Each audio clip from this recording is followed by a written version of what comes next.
First of all, I just want to say I apologize to Toronto fan base and for the comments at the game. It's probably just a little frustrated with saying it's a solid basketball. They came out, they earned a victory, well-deserved victory, and for the way they played and against the way we played, 9 points in the fourth quarter won't cut it. But today, I think we understood that it was a combination of things. Us not scoring, us not executing what we wanted to do. We put ourselves in a position to win the game, but we didn't finish. The lineup that they put out there in the fourth quarter was one you hadn't really seen, but you've seen small lineups. What's the adjustment you need to make with them? That's basically like they're going out there to score. They're going out there to put a quicker lineup. They're running in transition. They're not really running plays. It kind of resembles like the lineup that we had in our second unit. What we have to do defensively is lock in to what we want to do. We have to move more help side. Stuff we got away from when we had Valanciunas out there is the stuff that we didn't do when they had the small lineup. We still have to do those same type of things. Biyombo with his roles, Larry with him being aggressive, Corey Joseph in the same way. We have to just stick to our defensive principles, regardless of who's out there for them. There was a lot of thought that Paul should have played more minutes or at least started the fourth quarter.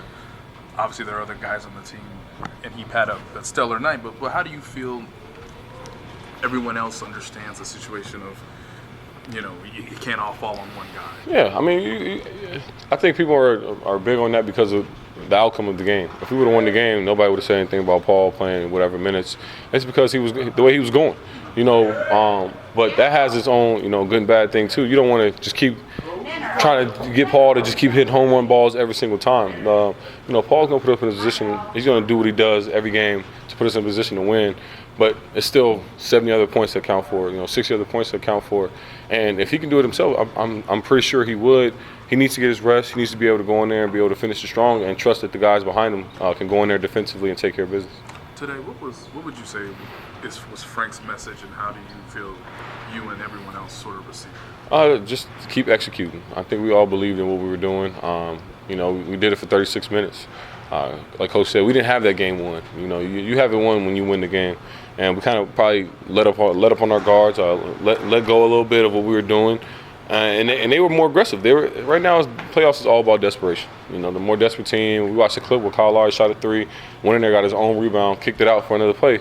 He understands the magnitude of what's going on, and in the position they're in, and so we just lost focus as a team.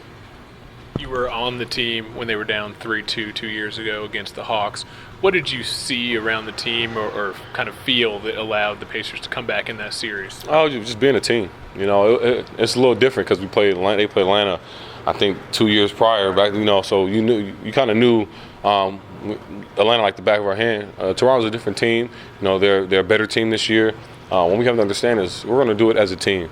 I think if we have trust in one another, we know how we came out these past two games. If we just keep believing in ourselves, stay confident, keep moving the ball, we know we can beat anybody.